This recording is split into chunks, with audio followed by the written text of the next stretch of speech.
Hello everyone! Tignan natin ano yung mga paparating sa inyo ngayong araw na to or sa mga susunod na araw, sa mga susunod na panahon.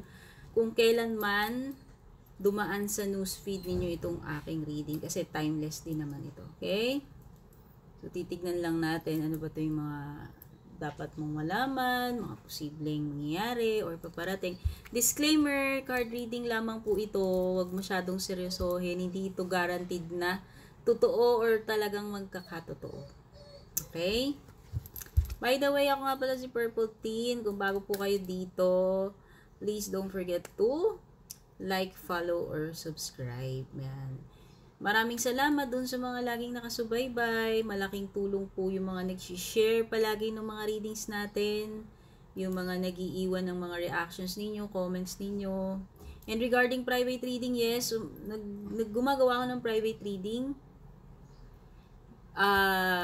Kayo po yung magsadya mismo sa aking official page, FB page, no? Kasi marami nang gumagaya, kumukopya sa page ko, kaya mag-ingat kayo doon.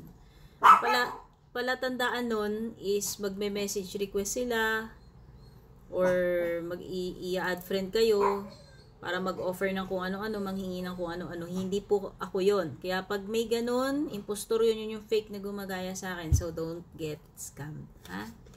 Ayan. Tingnan na natin. Kasi never ako mag-PPM, mag-add friend po, kahit kanino. Tingnan natin na yung mga paparating sa inyo. Unang card mo dito, Grapes. Time to go out and have fun. Grapes is something na sa symbolism, this is something na pinaghirapan. It could mean rewards ng pinaghirapan mo, pagsisikap mo. Pero meron ditong something like having fun. Ibig sabihin na anihin mo na yung fruits ng labor mo. Or pwedeng may something, activity, ganap, ano man ito, na ma-enjoy mo or makakalabas ka siguro, makakagimik ka. Basta this is something na enjoyment. Ano naman tong gagawin na to? Yayain ka man or may mga specific na gagawin ka, plano ka.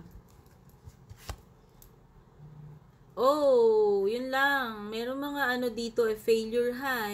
Especially kung may mga pinaplano ka.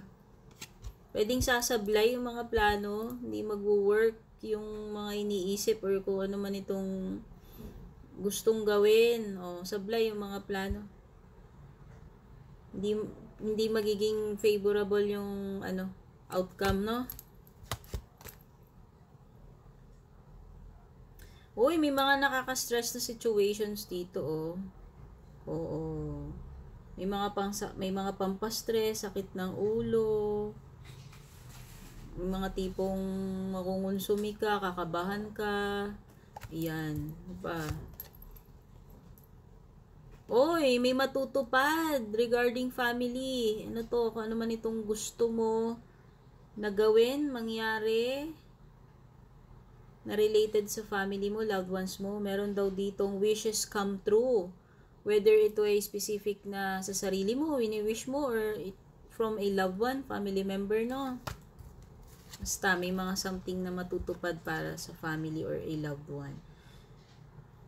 Okay, meron ka ring vine. Etong vine kasi is yung mga connections mo eh. Siguro, kung advice to, pwedeng matutulungan ka ng kakilala mo. So, kung meron kang specific na concern or ewan ko kung ano man itong gusto mo malaman, related man sa business or etc. Siguro mas maganda mag-reach out ka. Okay, sa mga connections mo or pwedeng kung may specific na gagawin ka, makakatulong yung mga kakilala mo kung i-share mo rin sa kanila yun para matulungan kanila dito sa bagay na to, okay?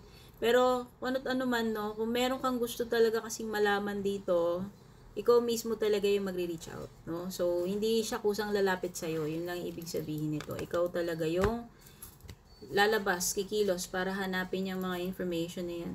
Mag-ingat about health, no? You or a loved one could be sick or pwedeng may pinagdadaanan like depression, pagiging malungkot, Pero pwedeng something sa health. Okay? Ayan, advice. Either may nangangailangan ng advice mo or ikaw mismo yung mag-seek ng advice. Sabi dito, lumapit ka doon sa mga may alam na, yung mga may experience na, no, baka matulungan ka nila. So, merong useful advice dito. Kaya kung merong biglang magpayo sa'yo, hindi mo in-expect, take mo yung advice na yun kasi baka talaga makakatulong sa'yo yun. Okay? May mga family matters talaga dito. Like I mentioned dito sa di ba sabi ko nga na merong something na matutupad, like a wish sa family. Meron ding binabanggit dito family matters. So may mga importanteng bagay, issue man yan, mga ganap, mga kailangan asikasuhin na related sa mga mahal mo sa buhay. Pamilya mo, immediate family mo. Asikasuhin mo. Especially may binanggit about health kanina. Meron ka ring parrot. Itong parrot na to is someone na siya yung kumbaga parang si Judas. Pumiyok, ichinika ka. Meron daw mag-gossip sa'yo about sa mga nalalaman niya sa'yo. Specific kung meron kang sinabi dito sa tao na to na dapat sa inyong dalawa lang pero ichichika niya sa iba. Okay? Meron ka ring rose. Wow, romance. So, may mga romantic encounters. Yan. Taken ka man or single. Yan. May mga kilig factor dito. Kasi may romance. So, kung wala kang jowa, it's an indication na merong something like flirtation or attraction, romantic encounter, or pwede kang may mamit na ganun. Ano pa? Meron talagang wish. Wow. Meron talagang wish na matutupad. Ayan, may wishbone ka, a wish granted. Pwedeng sa'yo or sa family mo, kasi may binabanggit dito kanina na wish na matutupad sa family, pero ito pwedeng sa'yo.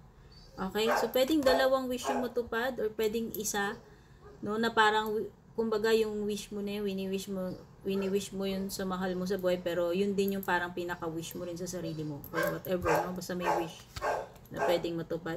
Yun lang, may mga major challenges ka talaga dito na kailangan mo kaharapin. Mountain yan, medyo mahirap, no? Challenging, okay? Pero ayan, huwag kang mag-alala. Since may mga harapin kang malalaking challenges dito, malabundok yan, mahirap. Sabi naman kasi dito sa Eagle card mo, magta-triumph ka naman dito kung ano man tong mga challenges, troubles, or obstacles na kakaharapin mo. Magsasucceed ka naman. Okay? Yan yung pinaka-importante. Meron ditong something tungkol sa bahay.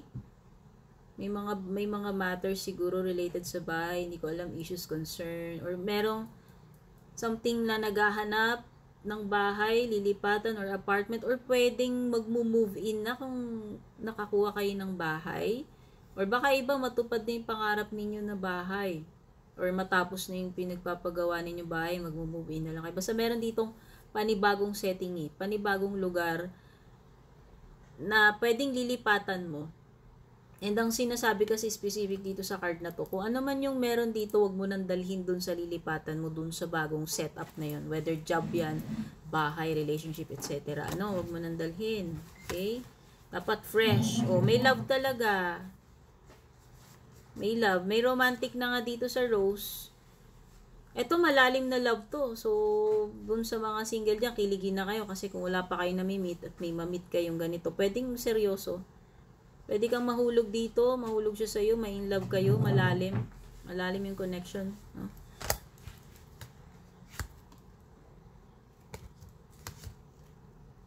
Okay. Maging matapang ka. Mag-take chances. Magre-risk ka, no?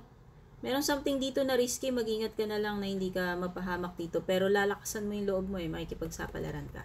Okay, so yan yung mga nahugot kong cards dito sa mga posibleng paparating sa inyo. Sana makatulong sa inyo. Take care, love you all. Babush.